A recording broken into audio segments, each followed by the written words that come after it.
സൗഭദ്ര ആയുർവേദ ആശുപത്രിയുടെ ഗൃഹ വൈദ്യ അറിവുകളിലേക്ക് എൻ്റെ പ്രിയപ്പെട്ട മാന്യ പ്രേക്ഷകർക്ക് സ്വാഗതം. ഇന്ന് നൽകുന്ന പഴം നാം നിത്യേന കണ്ടുകൊണ്ടിരിക്കുന്ന അല്ലെങ്കിൽ മാർക്കറ്റുകളിൽ നിന്ന് വാങ്ങുന്ന ഒക്കെ പഴങ്ങളാണ്. ഓറഞ്ച്, മുസാമ്പി രണ്ടുമുണ്ട്. രണ്ടിലും വൈറ്റമിൻ സി ധാരാളമായി അടങ്ങിയിരിക്കുന്നു. വൈറ്റമിൻ എ ഇതൊക്കെ രണ്ടും കൂടുതലായിട്ട് അടങ്ങിയിട്ടുണ്ട്.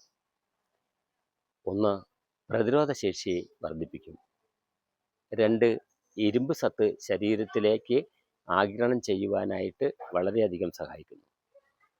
മൂന്ന്, മുറിവുകൾ ഉണങ്ങാൻ നല്ലത്. നാല്, ചർമ്മ രോഗ സംരക്ഷണത്തിന് വളരെ നല്ലത്. ഇത്രയും കാര്യങ്ങൾ നമുക്ക് ഓറഞ്ചിലും മുസമ്പിയിലും കിട്ടും.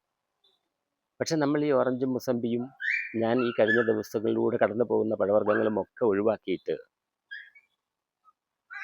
നമ്മുടെ നാട്ടിൽ കിട്ടുന്ന, നമ്മുടെ വീടുകളിൽ കിട്ടുന്ന പഴത്തേക്കാൾ ആഗ്രഹവും താല്പര്യവും നമുക്ക് പുറമേ ഫാസ്റ്റ് ഫുഡുകൾ കഴിക്കാനൊക്കെയാണ്. ജീവിതശൈലി മാറുമ്പോൾ രോഗം നമ്മെ തേടിയെത്തും.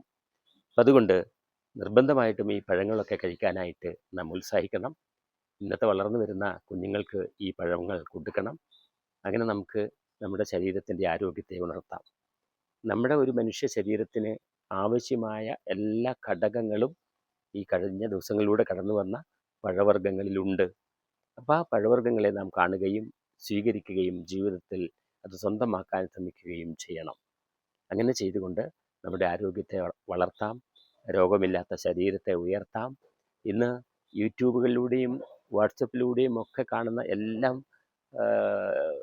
വാങ്ങി നമ്മൾ ഉപയോഗിക്കരുത്, തെറ്റാണ്. അതിന് ദോഷഫലങ്ങൾ ഏറെയുണ്ട്. അടുത്ത ദിവസങ്ങളിലുള്ള എൻ്റെ ക്ലാസ്സിൽ അത് വരും.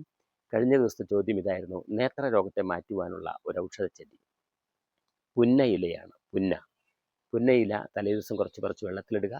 പിറ്റേന്നാൾ രാവിലെ ആ വെള്ളം കൊണ്ട് കണ്ണു കഴുകുക. കണ്ണിന് നല്ലതാണ്, നേത്രരോഗത്തെ മാറ്റാൻ പറ്റും.